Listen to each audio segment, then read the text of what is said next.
thing with IRMAA that a lot of people don't realize, and we've had a few clients go through this this year, in fact, where they were married, and the current IRMAA brackets, does start to 185,000, but when you're single, it's only 85. And so if someone was to die in a household and they became a single taxpayer, then it starts at 85,000. And if someone has a decent pension, Social Security, has $1 million in an IRA, the RMDs will more than likely just about kick them into an IRMAA bracket.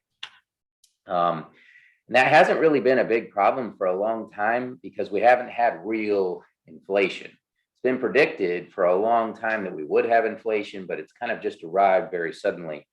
But what we all talk about inflation a lot, but what we're not talking about as much is healthcare inflation. And everybody's been barking about that for years, that it's so much of an increase each and every year. So with the problem that you have with IRMAA, and why a lot of people don't understand, is it hasn't really been a problem. Even if you did trip the IRMAA brackets, Medicare didn't rise much faster, or it was very equal to Social Security. Well, this year, I think Medicare went up 6.1, Social Security only went up 5.9. So everybody that tripped an IRMAA bracket lost a little Social Security income. It went down a little bit year over year. And if you look at the projection of Medicare, it'll be pretty substantial going forward. And there's a little asterisk with Social Security that if you don't trip IRMAA brackets, they won't reduce your Social Security. And, and that's been the case for a long time. But now there's a little asterisk that says that if you trip an IRMAA bracket, they are allowed to reduce your Social Security. And when you look at the inflationary effect with the increase of the markets over the last decade, with how big these IRAs are, with the RMDs, a lot of these IRMAA brackets are going to get tripped pretty regularly.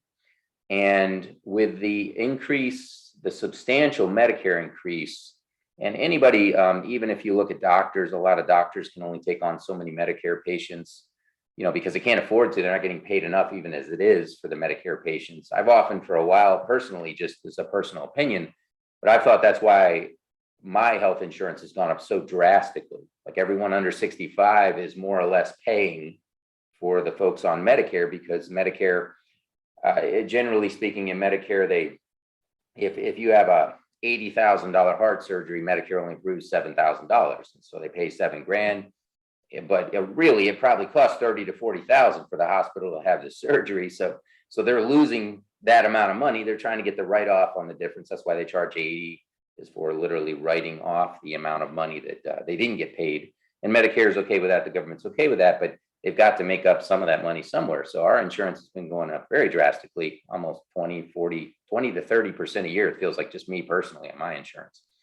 Anyways, so Medicare is starting to really ramp up on the costs. And so they're having to increase that. So we have 6.1 and 5.9 this year, but it really could be 10 and 3, right? And then all of a sudden your Social Security drops by 7%, the check you're getting. And that's enough. That'll start to wake you up.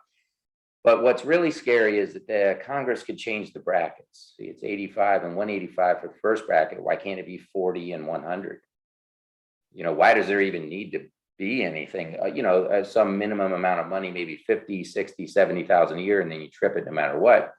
And that will ease some of the problem.